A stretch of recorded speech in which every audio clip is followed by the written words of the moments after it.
All right. Hey, everybody. Steve here from Timberlake Creations. I'm going to try and make a quick video here to show you a couple different things. I'm going to try and do it in real time. So if it's a little choppy, I apologize. But this is some name tags for schools. It's back to school time in 2026. So I thought I would take this opportunity to show you guys a little bit about sizing and scaling, coloring, and adding words all at the same time. So this is what you'll see if you download this. This video will be in this link. So here's how you do this. Okay, so this would be for my son or daughter who are 9 and 12. So what I'm going to do is I'm going to use the soccer ball because my son is a big soccer fan. So first of all, you can change the scale with this, right? I set it to what the internet standard is, which is like 50 millimeters wide. But if you want to make it bigger or smaller, you can just by grabbing and scaling, right? So we'll make it really big and then we'll just hit Z, Control Z to put it back to the original size, okay? So first and foremost, let's put my son's name on it. Let's put Simon on it. So we'll click on it and then we'll go up here to text shape and it drops in it automatically. Move it down here, center it up. If you want a better view, I would go on the top so you can see it with your eye better. Okay, so now we have it centered and then we'll throw his name in here in all caps. Oops, I had caps on already. There's Simon. Okay, so does it fit or is it too big? Oh, it's pretty good. Okay, so if you wanted to, you can scale it with these buttons and a small, right? You can go up and down.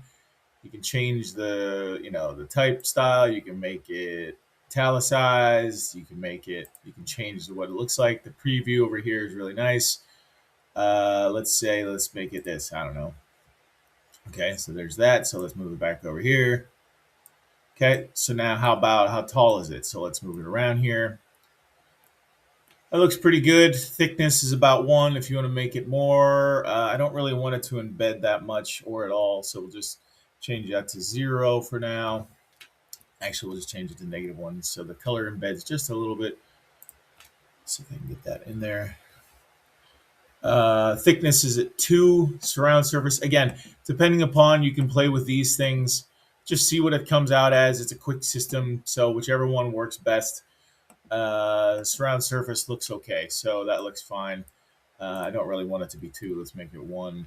Text cap is fine. Angle is fine. Okay, so that's there. Now we've got his name on it, and then the last thing we want to do is try and color it. So let's go over here. What colors do we have? We have white, black. If you want to add colors, just go here, add filament, then just click on this. You can change it to whatever you want. We already have black. So I don't know. Let's just throw yellow in for the sake of the argument. So there it is. What I'm going to need is black and white, and let's make the bottom half, I don't know, green like grass. So let's go up here to color. I'll show you a couple of quick tools here. So height range, this is pretty handy. If you increase this for green, it'll color everything in that height range. So if you start at the bottom here and go up to about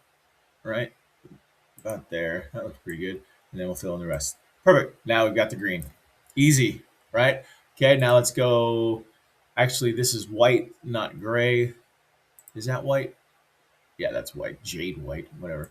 Okay, so that's already white, but it looks great in my eye. So now we need black. So let's put black in the soccer ball. We'll go here to fill. Now there's 2 options here. You can do edge detection, which is what we're going to do, or connected same color. So this will grab everything that's the same color and change it all to whatever you want, but I want to pick individual tiles here. So if we just quickly go to fill and then edge detection. So the trick here is it's a control. If you hold in control and your rolly bar on or your roll thing on your mouse.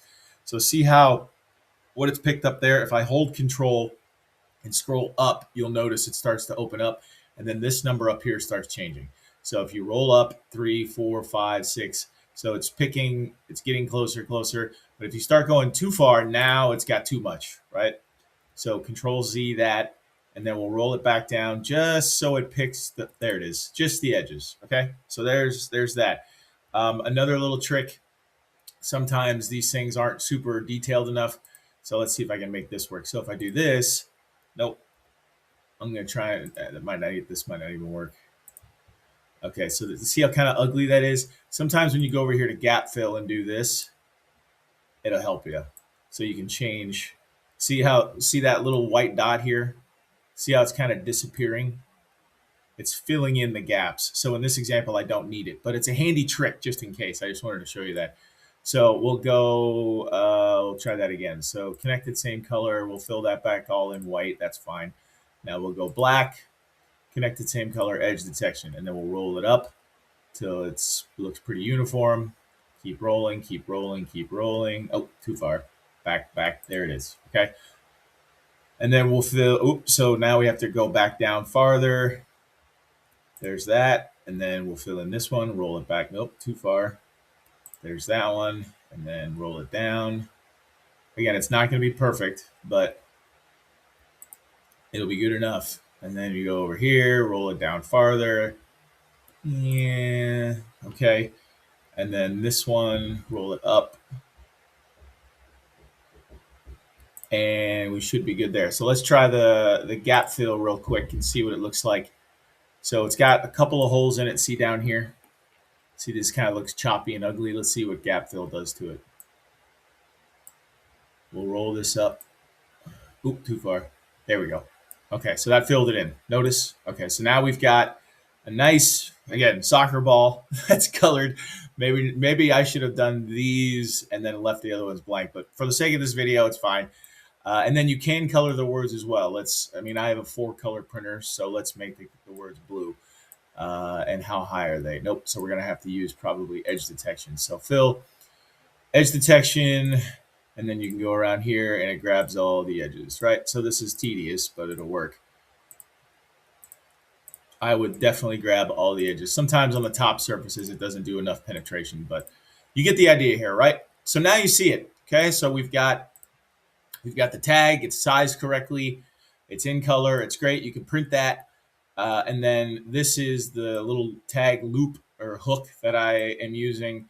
And the diameter of this is, let's see, the diameter,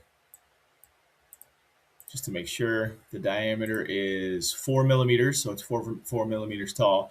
And let's make sure it goes in the hook. So click on this and then we'll go measure. And then we'll just go point to point and see if it's greater than 4. Oh, it is 6.8. So we know that will fit in there. So I would print them individually because you don't want to waste, if you have a Bambu P1S or something. I have a Snapmaker U1, so there is no waste. But if you're using a Bambu and there's a lot of purging, print the tag individually and then print the hook so you don't waste it. But anyway, as you can see, this is super simple, super easy, super fun. Your kids are going to be super happy and they'll be so unique, and instead of having to write with a marker on a laminated little bag tag, you can make them their own. So I hope you learned something. Follow my account, look me up on Instagram. I'm always happy to help. Ask me if you have any questions. The world is always conspiring in your favor. Love you.